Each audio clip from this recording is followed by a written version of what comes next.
Bienvenidos a todas, a todos. Esta es la quinta sesión del seminario Hábitat Global que hemos preparado con el Instituto de la Vivienda. Mi nombre es Fernando Toro, soy académico del Instituto de la Vivienda y del Departamento de Urbanismo de la FAU, de la Universidad de Chile, y hoy tendré el honor de moderar esta sesión junto a la profesora Raquel Rolnick.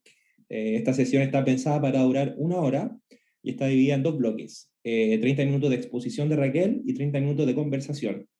Para ello, les pediré a quienes nos acompañan en la sesión de Zoom que guarden sus preguntas para que las realicen después, ya que nos están viendo por live de Facebook, la hagan como comentario en la misma publicación. Ambas modalidades sirven. Raquel es arquitecta y urbanista con más de 35 años de vida académica, activismo y experiencia práctica en la planificación, políticas urbanas y el problema de la vivienda. Es catedrática de urbanismo de la Facultad de Arquitectura y Urbanismo de la Universidad de Sao Paulo y coordinadora del Laboratorio de Investigación y Acción Lab CIDAGI y del Observatorio de los Desalojos. A lo largo de su carrera ha desempeñado diferentes cargos gubernamentales, incluyendo los de directora de planeamiento de la Secretaría Municipal de Planificación de Sao Paulo entre 1989 y el 92, secretaria nacional de programas y secretaria nacional de programas urbanos del Ministerio de las Ciudades de Brasil entre el 2003 y el 2007. También ha sido coordinadora de urbanismo del Instituto Polis entre el año 1997 y el 2002. Y además consultora de ciudades brasileñas y latinoamericanas. Entre 2008 y 2014, Raquel fue nombrada por el Consejo de Derechos Humanos de las Naciones Unidas como relatora especial para el derecho de la vivienda adecuada, trabajo que le ha permitido tener una mirada global sobre el tema de la vivienda. Parte de estos aprendizajes de este mandato está registrado en el libro La Guerra de los Lugares, la colonización de la tierra y la vivienda en la era de las finanzas, del año 2008, y además de este libro, Raquel tiene varias publicaciones y artículos y mantiene un blog, una página de Facebook, donde acompaña críticamente el estado de las políticas urbanas y de vivienda en Sao Paulo, Brasil y el mundo. Para el Instituto de la Vivienda, para la FAU, es un honor hoy día contar con Raquel. Le damos las gracias por acompañarnos y le invitamos a su presentación. Muchas gracias, Raquel. Muchas gracias, Fernando. Muchas gracias por el Instituto de la Vivienda de la FAU, de la Universidad de Chile. Creo que lo que voy a presentar ahora es más una provocación para nosotros en términos de una reflexión en estos tiempos muy difíciles en que estamos. Y básicamente yo voy a dividir en dos partes mi intervención inicial. Una es un poco con la idea o trazando la idea para que dialoguemos de la pandemia, no como lo que está provocando la crisis, sino la pandemia como un proceso de agudización de una crisis mucho más radical, mucho más estructural, que nos acompaña en este momento, y una crisis que tiene una perspectiva global, pero que también es particular y se manifiesta de manera particular en cada territorio. Y haremos esto un poco aterrizando en la discusión del espacio construido, mirando la crisis desde un punto de vista del espacio construido y un poco de la planificación urbana.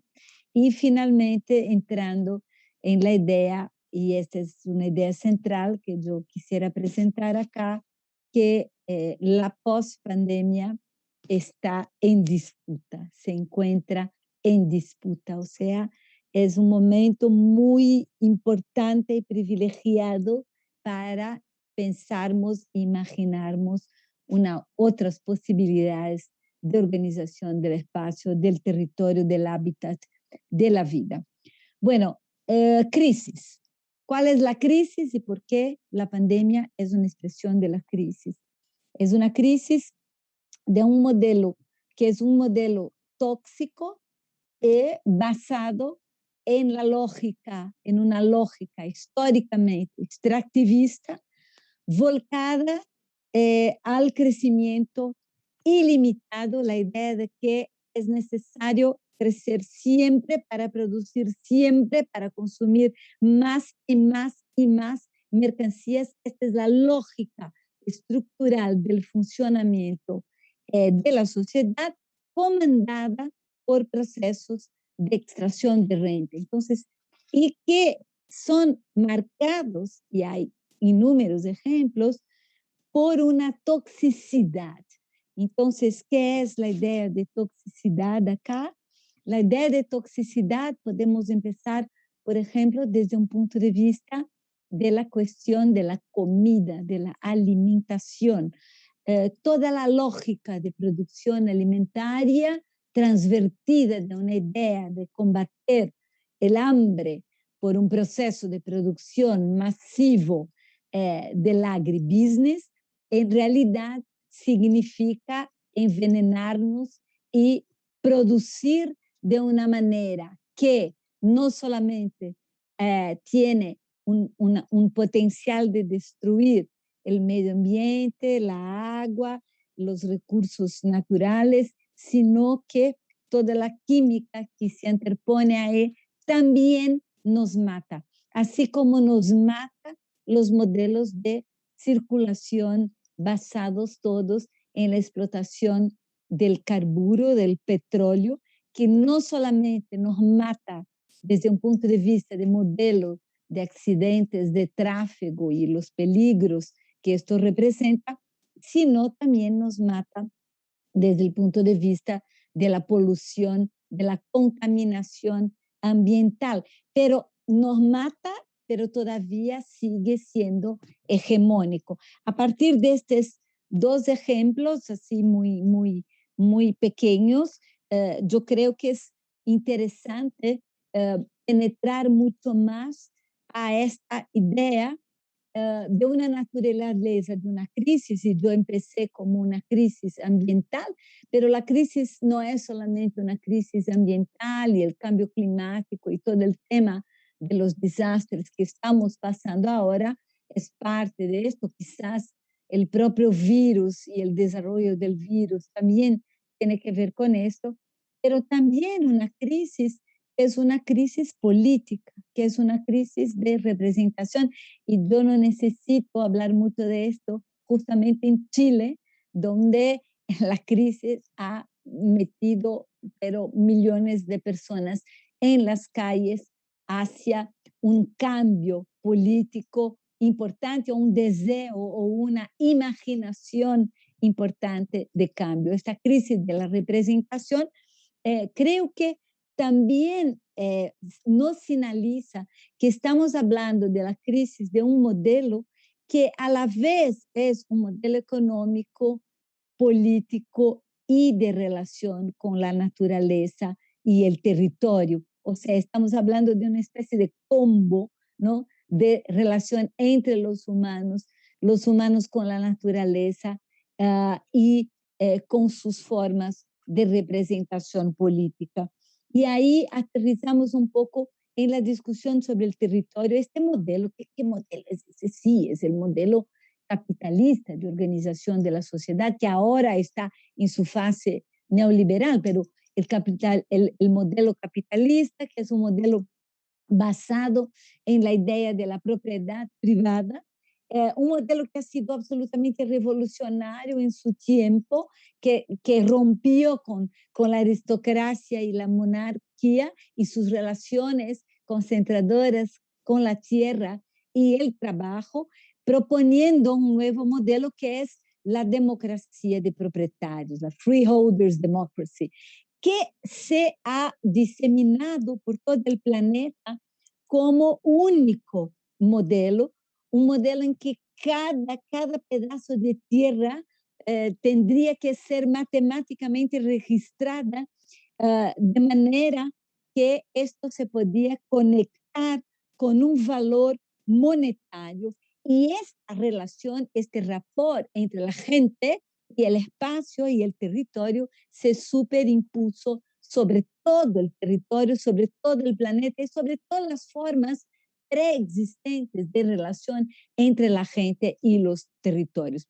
Bajo, claro, el colonialismo, que inicialmente bajo una ocupación real del territorio colonial con el objetivo de extraer riqueza y también diseminar un modelo económico político donde el centro europeo es dominante, pero también a un cierto punto la ocupación militar también ya no era necesaria porque un sistema local de gobernanza conducido por las élites locales absolutamente leal a este modelo y a estos principios ya se instaló en todo el territorio. Eh, y estamos hablando entonces ahí no más de colonialismo, sino de colonialidad del modelo. Pero lo que es muy importante es que jamás en el planeta, este modelo efectivamente fue dominante o fue diseminado para todos, de tal manera que la presencia de un otro, el otro, siempre ha sido una presencia de tensión, de conflicto. En el caso, en América Latina, por ejemplo, la presencia indígena, pero también la presencia de los territorios populares mayoritariamente no blancos, que establecen relaciones de propiedad, de tenencia, que no exactamente son las relaciones de propiedad privada. Entonces, hablamos de asentamientos. Es impresionante como todavía no tenemos nombres para denominar estos territorios que son organizados en diálogo con la lógica capitalista y mercantil y bajo esta lógica, pero con relaciones un poco distintas y que se insertan bajo este modelo en una especie de transitoriedad permanente. Transitoriedad permanente en la economía política de la ciudad. Estamos hablando de espacios demarcados, perímetros demarcados, donde no es exactamente la ley, la legislación urbana, el orden urbanístico, y ahí entra muy fuerte la planificación, que es la regla dominante, sino que son arranjos, que son negociaciones permanentes con el Estado, de tal manera que estamos hablando de perímetros donde lo que rige es un permanente estado de excepción, donde pueden penetrar ahí no solamente mercados paralelos y delincuenciales, porque ahí también está la ambigüedad de su relación con el espacio, sino también con la fase paralela y delincuencial del Estado, que es su aparato represivo, su aparato carcerario. Eh, es muy interesante pensar hasta dónde nos ha conducido este modelo, y yo hablé de un modelo de los principios del siglo XVIII que se diseminó por el planeta en el XIX y sigue diseminándose, pero que más recientemente en términos de relación con el espacio construido, esta última fase es una fase muy marcada por la financiarización. O sea que o que es la financiarización es la supercaptura del espacio construido como un activo capaz de absorber un excedente de capital, un excedente de capital que globalizado y acumulado en la esfera local ha tenido más y más posibilidad de circular ampliamente en el planeta y capturar espacios y territorios en distintos, y esto es parte de la política neoliberal, quitar lo que existía anteriormente, ¿no? De bloqueos, de dificultades para que este capital financiero pudiera circular ampliamente, pero no solamente como espacio para queimar las, super, los excedentes de capital, sino también espacios, el espacio construido absolutamente central, la tierra, el real estate central para el proceso de valorización y generación de más capital financiero. Y esto en una escala muy nueva, ¿no? Porque es una masa de capital excedente global que también por todo el tema del digital, de los medios electrónicos, de gestión, puede moverse rápidamente a través de bits. Y estos capitales, ellos pueden, ¿no?, circular ampliamente, entrar y salir rápidamente del espacio construido, de tal manera que el espacio construido se transforma cada vez más en un vehículo para procesos de valorización del capital. Creo que el modelo del shopping mall ha sido uno de los primeros artefactos o morfologías urbanísticas, morfologías capaces de ofertar este tipo de outlet, ese tipo de posibilidad para el capital financiero y su expresión material.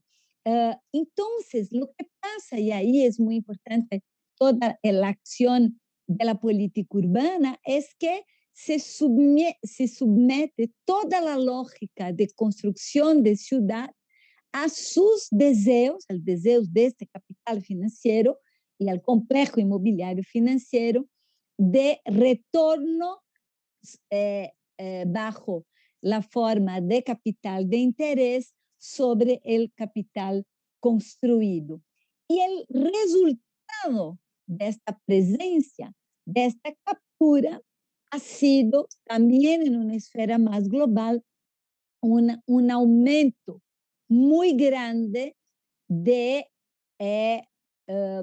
de evictions, de despejos,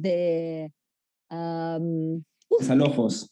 De desalojos individuales y colectivos, de displacements, que también han provocado entonces situaciones de emergencia habitacional, emergencia de vivienda en varias partes del mundo, incluso en partes del mundo donde este tema ya no se colocaba desde los años 70, desde de la reconstrucción posguerra, por ejemplo, en varios países europeos. Y pensando que el mercado residencial, el stock residencial ha sido capturado por economías de plataformas como Airbnb. Hay toda una historia que ahora no voy a desarrollar para poder terminar en mi tiempo, pero quizás podemos discutir un poco esto después en la discusión de cómo en una primera fase con el modelo de promoción de vivienda en propiedad individual, home ownership, y ahora en una nueva ola que podemos discutir más tarde, que es la oferta de vivienda de alquiler, pero básicamente vivienda como vehículo de extracción de renta y no vivienda como necesidad esencial de las personas, necesidad como derecho humano, como condición eventual de la vida. Pero tenemos también en este proceso, no solamente el proceso de la housing emergency, el proceso de la emergencia de vivienda, está provocando desalojos masivos, banimiento quizás del acceso a la ciudad, pero también está provocando la multiplicación de otras formas de organización, o sea, la multiplicación de asentamientos informales y de refuerzo de lógicas, ¿no?, frente a los displacements e emplacements, la palabra en inglés me parece muy precisa, ¿no? La idea de gente ocupando espacio, resistiendo ahí para poder proteger su propia vida, ¿no? Y estamos hablando también de política financiera nacional, pero también una política de planificación que está voltada para promover y abrir esas fronteras. Entonces, Real Estate Investment Trust, Equity Funds, parcerias público-privadas, o sea, todas estas maneras que tenemos de extraer renta, que ahora con toda la transformación digital también se está transformando en autoextracción de renta a través de la extracción de datos y los datos que producen las personas operados sobre los cuerpos de la gente y que de ahí se saca las nuevas plusvalías a partir de la posibilidad de aumentar la intensidad de circulación, y esto también es uno de los procesos que también va pensando, que va trayendo también elementos de la crisis a partir de la precarización del trabajo, a partir de una nueva superexplotación, a través de una nueva línea de montaje que es una extracción de nuestro trabajo, de nuestra energía, que va a pasar en el nivel digital automatizado. Creo que la crisis del modelo de la democracia de propietarios libres ahí también está, eh, está también puesta, porque la idea, ¿no? La idea de que el Estado sería capaz, ¿no?, de transformar e incluir toda la gente en el mercado, y creo que de nuevo Chile es un ejemplo muy importante y muy interesante, es parte, ¿no?, de las operaciones de planificación que han sido también estrategias de imponer esta lógica que jamás ha sido bien sucedida y completada en términos de inclusión, pero que también ha alimentado las utopias de izquierda, las utopias de resistencia, como utopias de inclusión territorial, o sea, de diseminación del modelo para todos. Creo que para contraponer esto y empezar a cerrar aquí lo que quería decir, creo que lo que estamos observando ahora durante la pandemia también son una incapacidad total del Estado de garantizar la vida y la sobrevivencia durante este periodo, y eso también es muy general y muy global, pero también el nacimiento y la acción de redes de solidaridad, de protección, de autodefensa, una especie de políticas públicas improvisadas desde abajo, desde la gente, en un diálogo muy intenso con las realidades, y no como eh, tenemos, ¿no?, históricamente las políticas, incluso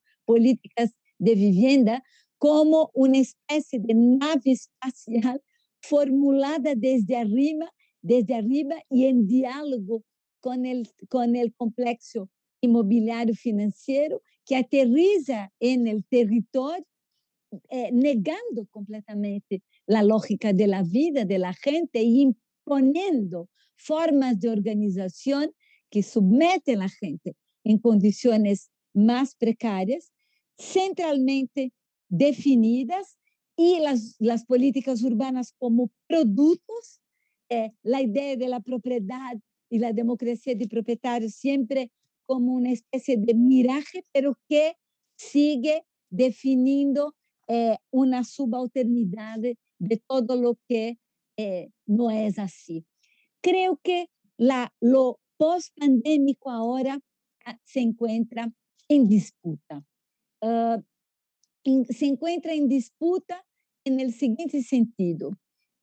Queremos un nuevo orden que va a reproducir el mismo modelo. Lo que queremos es más del mismo. Creo que tenemos aquí una oportunidad de romper con el ciclo y dejar que la política, que la imaginación política y la imaginación territorial nos conducir, nossas capacidades de inventar múltiplas formas de existir, múltiplas formas de organizarnos, imaginar paisajes que no sean paisajes para el interés, para la extracción de renta, paisajes para la renta, sino paisajes para la vida.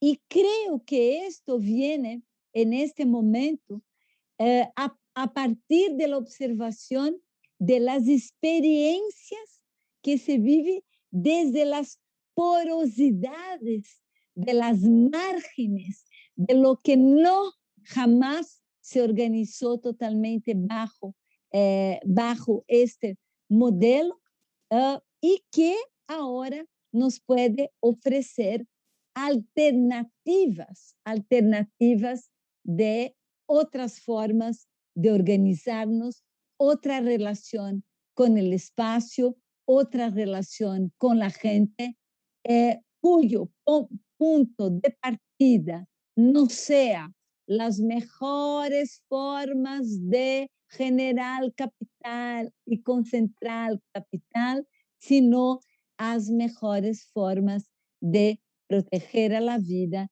y proteger a la gente. Yo quisiera parar por aquí, para dejarnos más tiempo para nuestro debate. Muchas gracias. Muchas gracias, Raquel.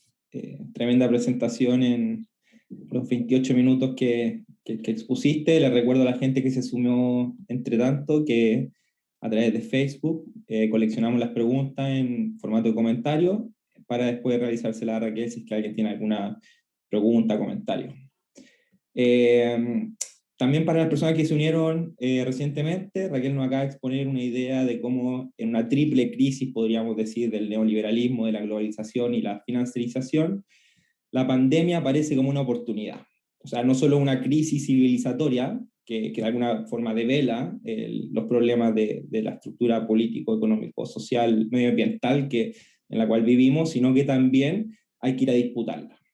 En ese sentido, y tomando como espacio o sea, tomando este espacio académico como ejemplo, yo te quisiera preguntar, mi primera pregunta tiene relación con el rol periférico que desde la perspectiva económica heterodoxa cumple América Latina en esta economía capitalista global, y cómo este rol dialoga con las nuevas teorías urbanas postcoloniales de las cuales también has escrito tú. Entonces, en este marco, parte de la teoría urbana crítica postcolonial ha llamado a revalorar lo local, o lo ordinario, ¿no? Como diría Jennifer Robinson.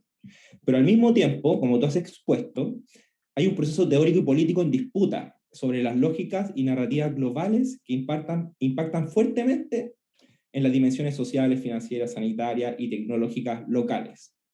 Entonces, la pregunta es, ¿qué oportunidades surgen desde esta crisis de toxicidad que tú mencionabas? ¿Qué oportunidades, qué porosidades, qué márgenes, dijiste tú, surgen desde lo local para enfrentarlas y mantener un equilibrio de disputa tanto local y global? Porque, claro, o sea, la disputa financiera global es una disputa abstracta que sucede en centros financieros, mientras que también existe la disputa local, por ejemplo, en barrios que están siendo gentrificados. ¿Cómo se hace esa mixtura? ¿Cómo se logra dialogar entre lo local y lo global en esta post-pandemia, en este espacio, en esta oportunidad? Gracias, Fernando, por tu cuestión. Primero, empezando y dándome una oportunidad de desarrollar un poco más el rol periférico de América Latina en este proceso. El rol periférico significa que una especie de hibridismo que hemos vivido tras nuestra historia. Al mismo tiempo, participar de la economía global y de su lógica y de su modelo, pero participar uno de una manera subalterna, lo que significa que los lucros, la plata, la riqueza producida a partir de este proceso, una parte importante de esta riqueza, no se queda en América Latina y se queda sí en América Latina, pero en muy pocas manos.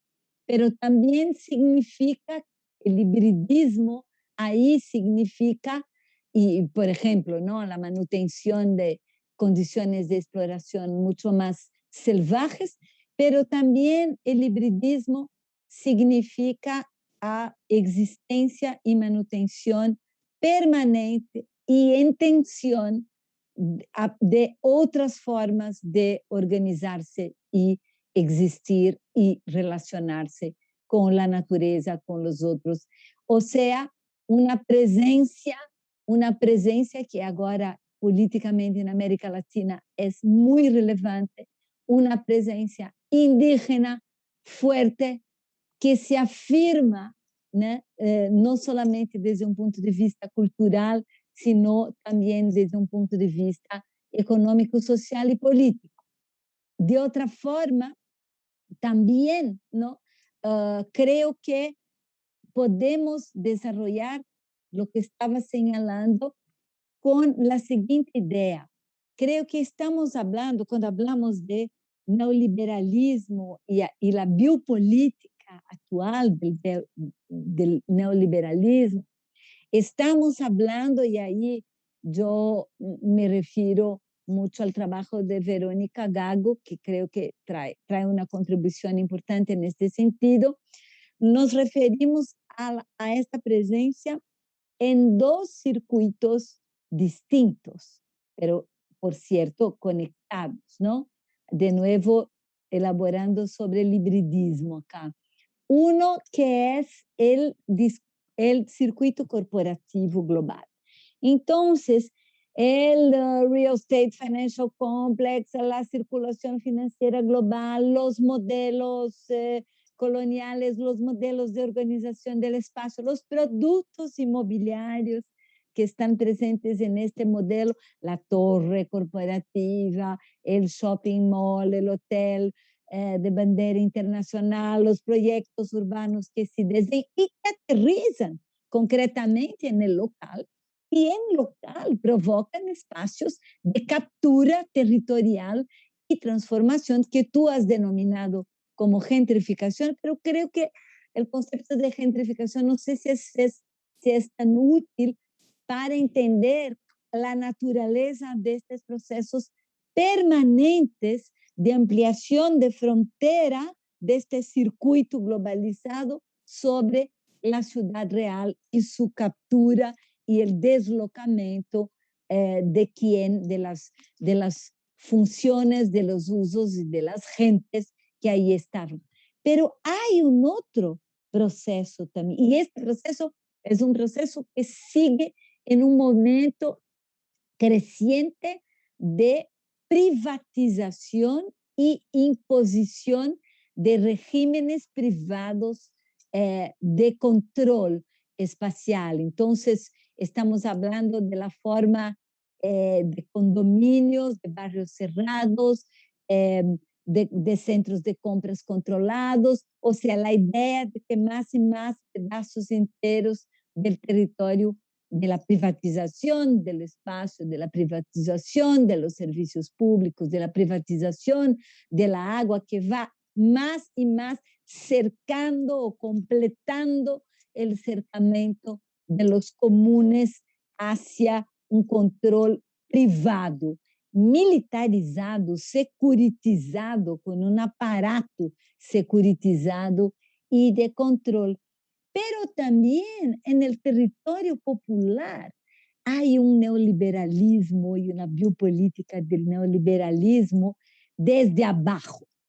Creo que ahí también es muy importante entendernos que el proceso no es solamente la imposición de un proceso desde arriba del capital corporativo, sino que también imaginando, por ejemplo, el espacio, el territorio controlado por el tráfico de drogas o por milicias armadas, y ahí también podemos hablar mucho de esta experiencia en América Latina, mucho, mucho, de distintas formas, que también se insere en un circuito global mercantil, por ejemplo, el circuito de la droga y de las finanzas relacionadas a la droga, que también trabajan, también imponen regímenes privados de control territorial delincuenciales en el territorio popular eh, y con también el lenguaje de la violencia y de la guerra, que es un lenguaje que también tiene un diálogo fuerte con el lenguaje securitario de la organización de los espacios privados, ¿no? De la privatización eh, de los comunes. Entonces, ahí también están presentes y circulando, o las lógicas culturales, ¿no? Del emprendedorismo, de la valorización de la meritocracia, el emprendedorismo, la teología de la prosperidad. Todo esto son cambios culturales importantes desde dentro del territorio popular hacia también un modelo, de nuevo, un modelo híbrido que contradictoriamente mantiene precariedad, informalidad, mantiene las condiciones precarias, pero también las conecta con el gran circuito del capital. ¿Por qué desarrollé todo esto? Un poco para pensar que el enfrentamiento no es un enfrentamento multiscalar. Ele é um enfrentamento desde dentro de los territorios populares, desde dentro de la ciudad y su submisión a esta lógica, pero también en una lógica mucho más global, donde estos fenómenos también se presentan. El hecho de que tenemos en varios espacios luchas importantes, relevantes, en torno al derecho a la ciudad, al derecho de permanencia, al derecho de tener derechos, creo que es un señal importante de la potencialidad de esta multiescalaridad.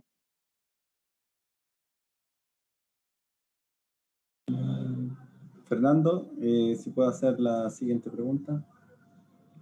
Sí, dale, adelante. No sé si Raquel terminó o estaba Sí, sí. tomando... Ah, ya. No, no, terminé. Dale, Pablo. Muchas gracias por la presentación, Raquel. Te quería llevar al tema del acceso a la vivienda, el fenómeno que tú describes efectivamente con la entrada de mayor capital y la utilización de la vivienda propiamente tal como un mercado por ejemplo, para arriendo y para generación de venta, en la cual se compara directamente con la rentabilidad que yo podría tener en otros mercados financieros, finalmente genera una presión que en el último tiempo, por ejemplo, en Londres, se ha hablado de que la compra de vivienda ya ni siquiera tiene que ver con el mercado de los arriendos, sino es una forma, como si yo comprara una barra de oro, de conservar ese valor y esperar a que ese valor crezca.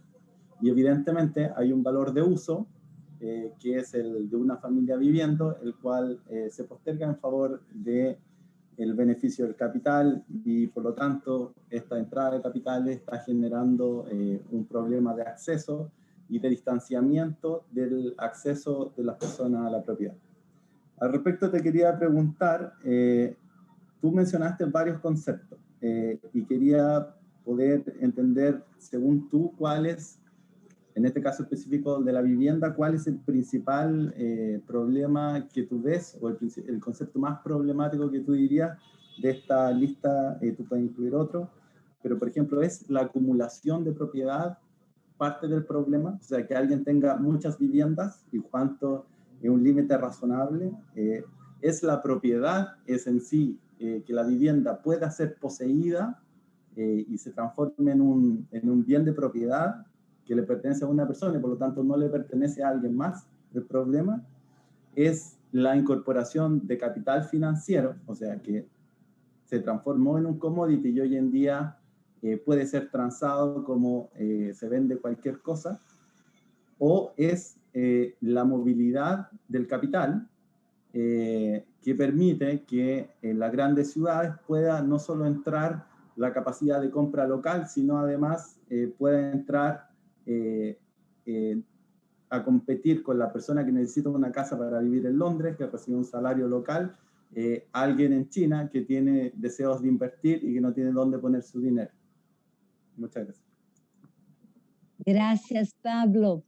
Creo que es todo esto y es un poco la dimensión multiscalar de este tema. Yo cuando empecé discutiendo las raíces fundamentales del modelo, no hay duda que la propiedad es absolutamente esencial, es un eje de este modelo que al desarrollarse llegó hasta este punto donde estamos, donde el espacio material es pura extracción de renta y perdiendo cada vez más los vínculos con las necesidades de la vida. Puede ser, ¿no? Puede ser. Es como estamos nos relacionando con esto ahora. Y para que esto sea posible, la idea, la propiedad es un fundamento y la propiedad también es un fundamento de la demarcación de la exclusión y de la incorporación de este modelo híbrido en nuestra sociedad. Entonces, estructuralmente, la propiedad es una condición esencial para todo lo que viene después. Y en este sentido, sí, esto es absolutamente esencial. Pero, claro que contestar la idea de propiedad como fundamento, y contestar la idea de propiedad como fundamento de la planificación. La planificación, toda la concepción de la planificación está basada en la idea de propiedad. Es la propiedad privada del suelo y toda su regulación, y también con la idea de que el espacio común es espacio público, en realidad es la propiedad privada del Estado. Y con esto, como propiedad privada del Estado, el Estado puede venderla, trasladarla, utilizarla, controlarla, definir quiénes sí, quiénes no pueden utilizar. Entonces, creo que sí, esto es un fundamento absolutamente importante y imaginando un otro modelo, porque al final la propiedad tiene, ¿cuánto? 250 años de historia como forma de vínculo, o sea, no es algo, ya pasamos por otras formas, hay múltiples formas y creo que esta es una cuestión muy esencial, pero también, y ahí ya pensando también desde un punto de vista de la propia planificación urbana, también imaginar la idea de espacios protegidos del mercado financiero, un poco pensando estas zonas que hoy son zonas de ambigüedad y que a cualquier momento pueden ser capturadas fácilmente, quizás se pueden transformar en zonas de protección de vida. Doy un ejemplo concreto de dentro de la experiencia de la planificación urbana en Brasil, que es la idea de las zonas especiales de interés social, donde está garantizada la permanencia de la gente y abierta la posibilidad de que esta permanencia pueda suceder o pueda acontecer de varias formas.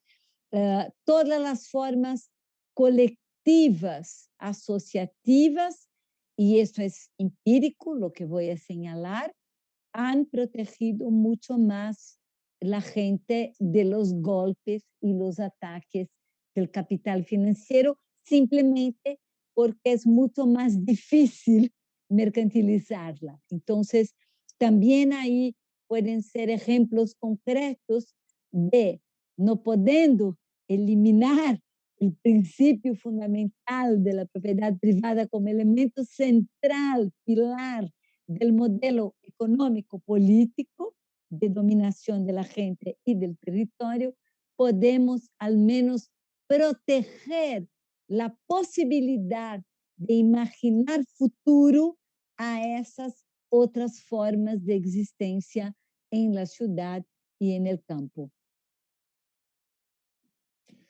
Muchas gracias, Raquel, por la respuesta y a Pablo por la pregunta. Tenemos una pregunta de Carlos Lange. Carlos está conectado en la sesión de Zoom. No sé si quisiera hacerla él mismo o la pregunto yo. Carlos. Voy entonces con la pregunta. Buenos días, Raquel. Me gustaría preguntarte sobre el rol de los centros universitarios en esta pospandemia, considerando que en este proceso estos centros también han sido neoliberalizados. Me imagino que se refiere al capitalismo académico y cómo el conocimiento adquiere nuevas subjetividades. ¿Qué opinas tú de eso, Raquel? ¿Cuál es el rol de los centros universitarios en esta pospandemia? Muchas gracias por la cuestión. Creo que es muy importante la pregunta, porque sí, los centros universitarios, los centros académicos también se organizan cada vez más por la lógica, ¿no? Por la lógica financierizada, ¿no? Todo este modelo de evaluación y competición basada en la cantidad de artículos en periódicos con selectiva política editorial basados en la industria académica de extracción de renta del conocimiento que tenemos, toda la ciencia y la idea de que hay la visión positivista de la ciencia, de que hay solamente una manera hegemónica posible de interpretar el mundo, que es lo que ha sido producido por la ciencia occidental, al negar las formas de conocimiento de la gente, de sus distintas matrices, de sus distintos lenguajes, también es, y tú tienes absoluta razón, parte fundamental de la maquinaria, la planificación que enseñamos en nuestras escuelas de arquitectura es esta planificación que es absolutamente cómplice de la creación de instrumentos flexibles de entrada y salida del capital financiero del espacio, una planificación voltada a abrir estas fronteras y una planificación que finalmente también ha sido muy responsable por generar estos espacios de transitoriedad permanente, estos estigmas. O sea, estamos hablando de la reproducción, más que la reproducción, un engranaje importante de la maquinaria es la manera como organizamos el conocimiento, diseminamos el conocimiento en los centros universitarios. Entonces, creo que ahí también se están pasando, no es que se pasará, ahí también hay porosidades, ahí hay también márgenes, ahí también hay experiencias concretas distintas, experiencias de apertura de diálogo hasta otras formas de conocimiento.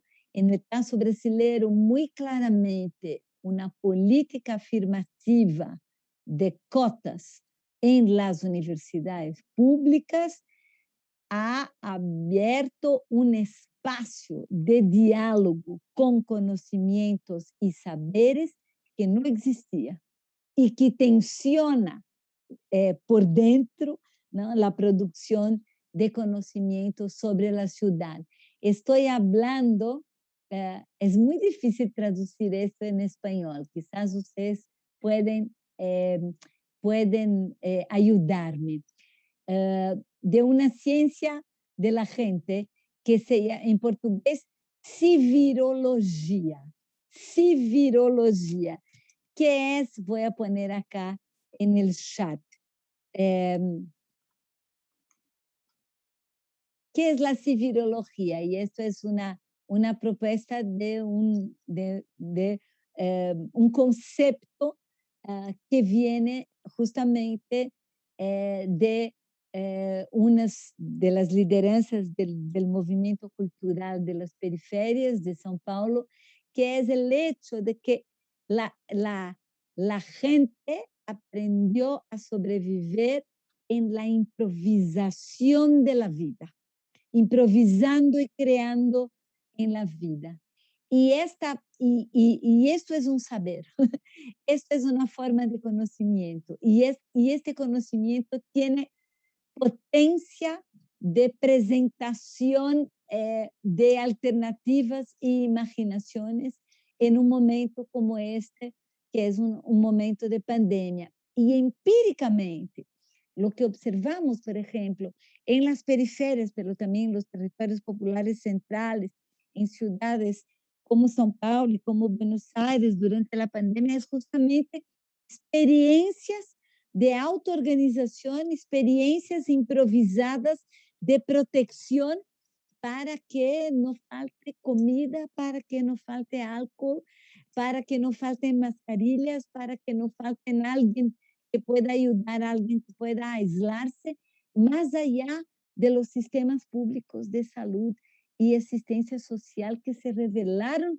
muy poco capaces de capilarmente llegar a los territorios y proteger a la gente. Creo que ahí hay un papel importante en la universidad de entrar en contacto con esto, de entenderlo, de entender su precariedad material como fruto del hecho de que nunca hubo una inversión grande de capital y de dinero ahí, ¿no? Entonces, su precariedad material y física tiene que ver con eso, pero esto no significa que todo el conocimiento y toda la forma de la organización de la vida es precaria, desde un punto de vista social, desde un punto de vista cultural. Entonces, creo que ahí tenemos también un rol interesante para la universidad. Muchas gracias, Raquel, y a Carlos también por su pregunta. Yo te quería llevar ahora, Raquel, un poco hacia el postestructuralismo. En unos textos que me compartiste antes de la sesión, se mencionaba este paso desde una lógica análoga a una digital, ¿no? O como diría Gilles Deleuze, a una sociedad donde el control se ejerce a través de instituciones, o sea, a una sociedad donde el control se ejerce a través de instituciones, a una disciplinaria, donde nosotros y nosotras nos autoexplotamos. Ya no es necesario el control, ¿no? Sino que están las lógicas y las narrativas financieras digitales que nos oprimen.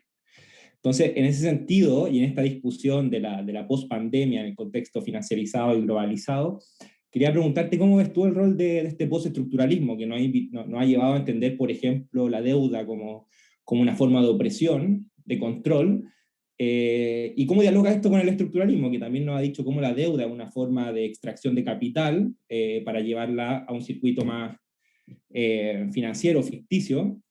¿Y cómo dialogan estos dos desde la academia? ¿Cuál es tu opinión respecto de eso, el rol del postestructuralismo en este sistema?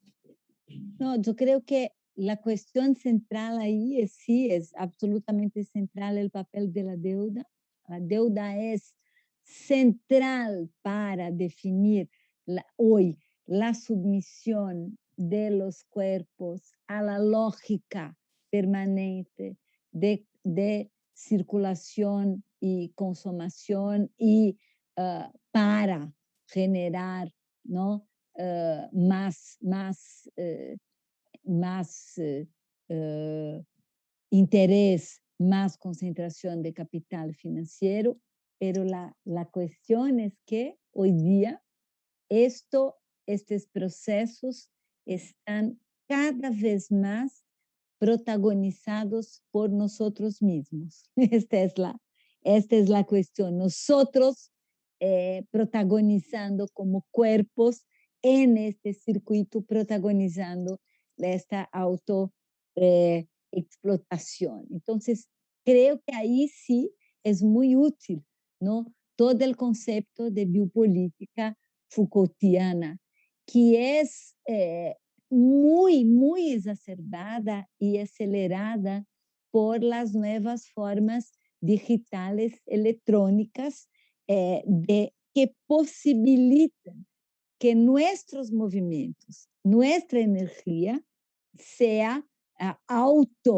nos autoexploramos a través de nuestro simple existir. Al existir, estoy generando datos y de estos datos se extrae renta porque se vende estos datos a un mercado que por su vez valoriza el fondo de inversión que está ahí trabajando. O sea, estamos trabajando con una especie de desmaterialización de la gestión y de la concentración, y la desmaterialización significa cada vez más la sumisión de nuestros cuerpos, de nuestras energías, de nuestros movimientos. O sea, nosotros somos los protagonistas de este proceso. Entonces, creo que sí hay un cambio importante. Estamos pasando por este cambio. Y al esto, y para un poco concluir aquí nuestra discusión, de un lado hay un cambio de las formas de explotación, o sea, la deuda continúa siendo absolutamente central, la hegemonía es la hegemonía del capital, esto es más exacerbado, es más concentrado. Las utopías del siglo XIX y el inicio del siglo XX, que eran utopías redistributivas, ya no tienen una base política de sustentación en el planeta, y esto explica, ¿no?, cómo el neoliberalismo se amplió y siguió, pero a la vez todo este modelo también se encuentra en crisis, porque la promesa del modelo es que finalmente todos van a tener acceso vía mercado a salud, a educación, a vivienda. Esto es una mentira y está probado que es una mentira. Bueno, Chile probó que es una mentira para el mundo, entonces, y para América Latina y para el mundo. Entonces, es como si estuviéramos ahora dentro de un modelo, viviendo bajo la hegemonía de un modelo que está muerto. Estamos dentro del cadáver del modelo, viviendo en esta muerte, y por esto es un momento donde la muerte, incluso la muerte por la pandemia, el virus, se hace muy presente. Es un modelo de muerte, es un momento de luto, pero es también un momento donde la imaginación del futuro y la práctica concreta de esta imaginación en la sobrevivencia concreta dentro de este modelo tóxico es lo que nos conduce hacia su superación. Creo que no está definida, no está diseñada, al contrario de las utopías del siglo XIX, inicio del XX, que era ahí, ya teníamos una agenda, era una cuestión de organizarnos, tomarnos el poder y meter la agenda. No, ahí ya no estamos ahí,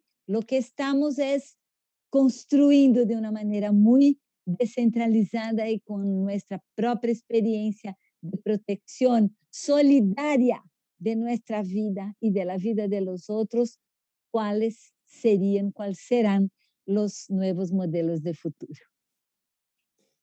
Siguiendo, y para terminar, Raquel, muy bueno el vínculo que se hace aquí con para dónde avanzar y que tocaste el tema de Chile, porque Matías en Bayá, Guaycurú, pregunta lo siguiente respecto de Chile también, ¿no? ¿Cuáles son sus expectativas en el tema urbano para la nueva constitución que se escribirá en Chile? ¿Cree que es importante reconocer el derecho a la ciudad, como lo hizo la Constitución Federal del 88 en Brasil, con la función social de la propiedad urbana por delante de la función de intercambio, ¿no? Sí. ¿Cómo ves tú el escenario chileno? Voy rápidamente a contestar porque tengo que salir a una otra, pero ya. Perfecto. Muchas gracias por esta cuestión. Chile es una esperanza muy grande para toda América Latina en este momento, muy, muy, muy grande. Y creo que la idea, ¿no?, de una constitución, hemos vivido el proceso de poner la idea de la función social de la ciudad y de la propiedad en la constitución en Brasil, en la constitución de 88. ¿Qué pasó con esto? La implementación de la función social de la ciudad y de la propiedad fue interpretada de manera a se insertar o depender del marco de la planificación urbana.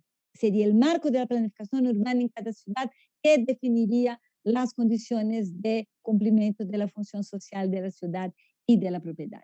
Pero la planificación urbana es 100% capturada por la lógica de los productos inmobiliarios, que en este momento es una lógica absolutamente financierizada. O sea, después de todos estos años después de la Constitución, no hemos logrado implementar la función social de la ciudad y de la propiedad, a pesar de su inscripción en la Constitución. Dicho esto, es importante señalar que el hecho de que exista la función social de la propiedad y de la ciudad en la Constitución es una herramienta muy importante para todas las organizaciones, colectivos y movimientos sociales que luchan por el derecho a la ciudad. Instrumento de lucha política, instrumento de lucha en el frente jurídico y por lo tanto no logró jamás implementar este cambio, pero sigue siendo una herramienta muy importante para la gente, para la lucha, para sus luchas por el derecho a la ciudad. Lo que significa la Constitución de Chile no va a traer la respuesta y el cambio. El cambio y la respuesta está en las luchas cotidianas, pero puede sí traer elementos importantes y herramientas importantes para estas luchas en el futuro. Muchas gracias, Raquel. Esperamos haya contestado la pregunta de Matías. Yo creo que sí, de gran manera. La Constitución no es la panacea, es un paso adelante, hay que seguir. Y en honor al tiempo y con esta respuesta damos por finalizada esta sesión de Raquel. Le agradecemos su amabilidad y disposición a participar de este espacio. Y le agradecemos también a toda la gente que nos siguió por Zoom y las redes sociales. Les quiero recordar que la próxima semana, 23 de junio, estaremos con Ryan Sedner de la Escuela de Economía de Londres, donde seguiremos discutiendo del derecho a la ciudad y América Latina. Muchas gracias y buenas tardes. Muchas gracias. Buenas tardes a todos y todas.